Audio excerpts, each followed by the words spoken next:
오늘은 칼슘, 마그네슘, 비타민 D 이 세 가지 영양소에 대해서 알아보고자 하는데요. 이 세 가지 영양소는 서로 긴밀하게 연관성이 있는 영양소고 우리 몸에 굉장히 많은 중요한 역할을 수행합니다. 이 세 가지 영양소가 우리 몸에서 어떤 기능을 수행을 하는지 그리고 그것이 부족됐을 때 우리 몸에 어떤 증상이 나타나는지 한번 알아보도록 하겠습니다. 안녕하세요. 이재성입니다. 건강한 정상 성인, 물론 연세가 많은 노인이나 아기들, 그리고 여성에 대해서 조금씩 다를 수는 있지만, 건강한 정상 성인의 인체 구성 비율을 보았을 때, 보통 물이 60, 단백질이 20, 지방이 15, 미네랄이 4%, 그 다음에 약 1%의 탄수화물과 비타민 등으로 인체가 구성되었을 때, 굉장히 균형이 잡히고 원활한 기능을 수행하는 건강한 몸을 유지할 수 있습니다. 그런데 이런 4%에 해당하는 미네랄은 전체를 골격이라든지 이런 우리 몸을 구성하는 성분임과 동시에 몇 가지 호르몬, 뭐 갑상선 호르몬이 됐든 이런 몇 가지 호르몬의 원료이기도 하고 각종 효소의 활성기로도 쓰입니다. 우리의 체액은 약 알칼리, pH가 7.4 정도의 약 알칼리로 유지가 되어 있는데요. 이런 약 알칼리 상태를 유지하는데도 이런 미네랄이 굉장히 중요하게 작용을 하고요. 우리 몸에 있는 300만 종류의 각종 효소가 우리 몸의 생명 현상을 좌우하고 있는데 이런 효소의 많은 종류가 이런 미네랄에 의해서 활성화가 됩니다. 그래서 이런 미네랄은 우리 몸에는 적은 용량이지만 굉장히 중요한 역할을 차지하는데요. 이 미네랄 중에 우리 몸에 있어서 다량 미네랄이 있고 미량 미네랄이 있는데요. 그 다량 미네랄 중에 칼슘과 마그네슘이 있습니다. 그래서 먼저 칼슘에 대해서 먼저 알아보면은 칼슘은 이 방금 말씀드린 전체 미네랄의 약 40% 정도를 차지합니다. 그래서 보통 하루 우리가 섭취하는 칼슘, 보통은 정상 성인의 경우에는 750mg 정도, 그리고 청소년 같은 경우에는 800에서 900mg 정도를 권장하고, 임산부나 수유부, 이런 경우에는 1000에서 1100mg, 그리고 골다공증이 있거나 폐경전의 여성에게는 1000에서 1500mg 정도를 권장하고 있는데요. 이렇게 성장기나 임산부 같은 경우 정상 성인의 권장량의 2배 정도의 양을 섭취를 하도록 이야기하고 50세 이상 폐경 이후에는 칼슘의 흡수가 굉장히 떨어지기 때문에 필요에 따라서는 정상량의 50% 이상 증가해서 복용을 하도록 하게 합니다. 현재 통계상으로 보면은요, 하루 700mg 미만으로 섭취하는 칼슘 부족 인구가 전체 인구의 약 66% 정도에 해당합니다. 그래서 정말 많은 사람들이 칼슘 부족 증상을 겪고 있는데요. 그러면 이런 칼슘은 우리 몸에서 어떤 기능을 수행할까 보면 99%의 칼슘은요 우리 몸의 뼈와 치아에 축적이 돼 있어서 어떤 골격을 유지하고 있습니다. 그리고 1% 정도의 칼슘이 혈액 그리고 세포 외액에 존재하면서 우리 신체에 있는 모든 세포들의 신호 전달에 작용을 합니다. 그래서 신호 전달에 작용한다는 말은 세포가 기능을 수행하고 단백질을 합성하고 어떤 외부에 어떤 균이 들어왔을 때 그런 균에 대한 면역 반응을 작용할 수 있도록 세포가 기능을 수행할 수 있는 역할을 수행하게 됩니다. 그리고 신경 전도에 있어서는 뇌파, 그리고 근육 수축에 있어서에는 우리의 심전도라든지 근전도 등 다양한 전기적인 신호가 안정적으로 작동할 수 있도록 이런 생명 현상을 유지하게 됩니다. 예를 들면 형광등의 안정기와 같이 빛이 균형적으로 잘 나타나도록 해주는 것처럼 이런 칼슘은 우리 몸에서 일어나는 모든 생명 전기 현상의 활동을 안정적으로 만들어나고 원활하게 기능이 수행하도록 나타내주는 역할을 수행합니다. 그런데 그럼 이런 칼슘이 부족됐을 때는 어떤 증상이 나타날까?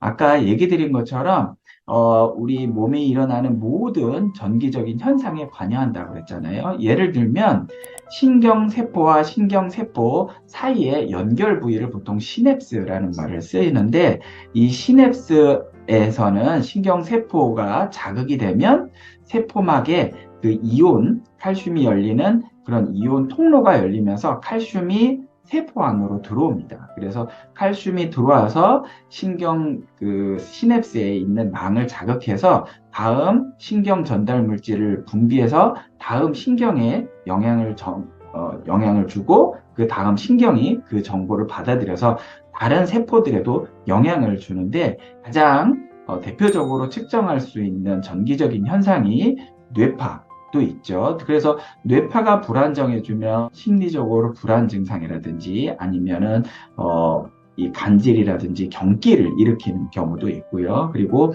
심장에서는 이런 심전도가 나타나잖아요. 근데 이 심전도가 불안전하게 나타나면 어때요?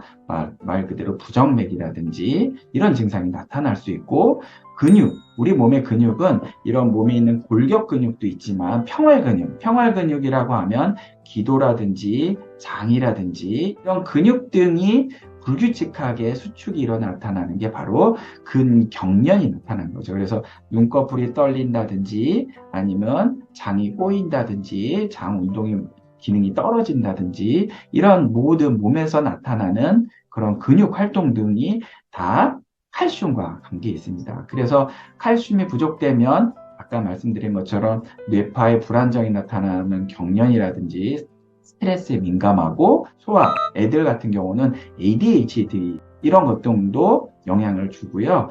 그 다음에 심장의 부정맥, 그 다음에 근육의 경련, 그 다음에 눈꺼풀이 경련한다든지, 그 다음에 장이 꼬이거나 운동이 아주 격렬하게 일어나는 과민성 대장 증상, 이런 것 등이 다 이 칼슘 부족 증상에 영향을 받게 됩니다. 그래서 모든 이런 신경계, 순환계, 소화계 이런 기능들이 불안정해지게 되는 거고요. 손톱이나 치아도 쉽게 부러지겠죠. 설탕이나 인산이 많이 들어있는 이런 고기나 술, 그 다음에 탄산음료, 그 다음에 과자, 이런 것 등을 먹을 때 혈중 칼슘 농도를 많이 떨어뜨릴 수가 있습니다. 그래서 이런 이 포크햄 같은 경우는 인이 칼슘보다 50배나 더 많고, 그리고 소세지는 한 20배 정도가 인산이 훨씬 많아요. 그리고 콜라 이런 경우도 한 13배 정도 인산이 많기 때문에 칼슘에 비해서 인 성분이 너무 많이 우리가 음식으로 섭취하다가 보면은 몸에 있는 축적량도 떨어지고 칼슘 부족 증상이 더 심해지게 되게 됩니다. 자, 두 번째가 이제 마그네슘에 대해서 한번 알아볼 건데요. 이 마그네슘은 몸에 칼슘이 침착될 수 있도록 칼슘을 잘 도와주는 역할을 하고, 또 하나가 칼슘의 기량작용, 아까 칼슘이 근육에 수축작용을 한다고 그랬잖아요. 그러면 이 마그네슘은 오히려 근육이 이완될 수 있고, 이런 경련이나 근육 떨림 이런 것을 안정화시켜 주는데 좋은 기능을 수행을 합니다. 그래서 식사로 섭취할 때는 칼슘과 마그네슘의 비율이 한 2대1 정도로 우리가 식사로 섭취했을 때 이상적으로 체내 혈중 농도가 1대1을 만들어줄 수가 있고요. 이런 마그네슘이 아까 근육 경련을 예방을 한댔잖아요. 그래서 협심증 중에 이형 협심증 같이 갑작스럽게 심혈관이 수축이 돼서 피가 통하지 않는 이런 이형 협심증이 왔을 때 혈관을 이완시켜서 허혈성 심질환을 예방해 줄 수 있는 기능도 수행을 하게 됩니다. 임신 중독증의 여성들 같은 경우에도 이 마그네슘이 굉장히 많이 쓰이는데요. 임신 중독증으로 왔을 때 혈압이 굉장히 많이 오르고 또 경련이 심하게 됩니다. 혈관이 불안정하니까 혈압도 오르는 거고, 또 근경련도 나타날 때 우리가 응급으로 이 MgSO4라는 마그네슘을 사용해서 이 응급한 경련을 치료하게 됩니다. 또 협심증 같은 경우에도 조기에 우리가 정맥으로 이 마그네슘을 주사를 했을 때 이 심근경색이나 부정맥으로 인한 사망률을 많이 감소시킨다라는 논문들도 많이 나오게 됩니다. 이 평소에 마그네슘과 칼슘 농도가 혈중에 잘 유지가 돼 있어야 되고, 그리고 세 번째로는 비타민 D가 있는데요. 이 비타민 D는 칼슘을 장에서 흡수를 잘 할 수 있도록 해줍니다. 그래서 혈중의 칼슘을 농도를 높여주고, 그리고 뼈에도 칼슘을 잘 침착시켜서 뼈가 튼튼하게 해주는 영양소인데요. 최근에는 이 비타민 D가 암을 한 60% 정도 예방해 준다라는 연구들도 많이 나오고 있는데, 이 칼슘이 면역계를 강화하고 감염을 예방하고 심혈관 건강을 해주는 좋은 효과가 있다고 합니다. 또한 이 비타민 D가 우울증이나 불안, 피로 등의 증상을 완화하는 데도 도움이 되는데요.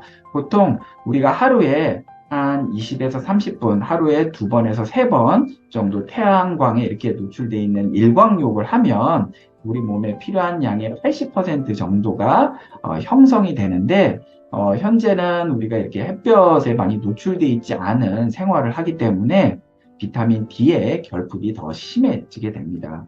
그럴 경우에는 우리가 칼슘과 더불어서는 이 비타민 D의 보충을 해주는 것이 굉장히 중요하고요. 이 비타민 D는 지용성 비타민이기 때문에 한 번에 많은 양을 한 번에 보충하기보다는 적정량을 꾸준히 보충해주는 것이 더 효율적입니다.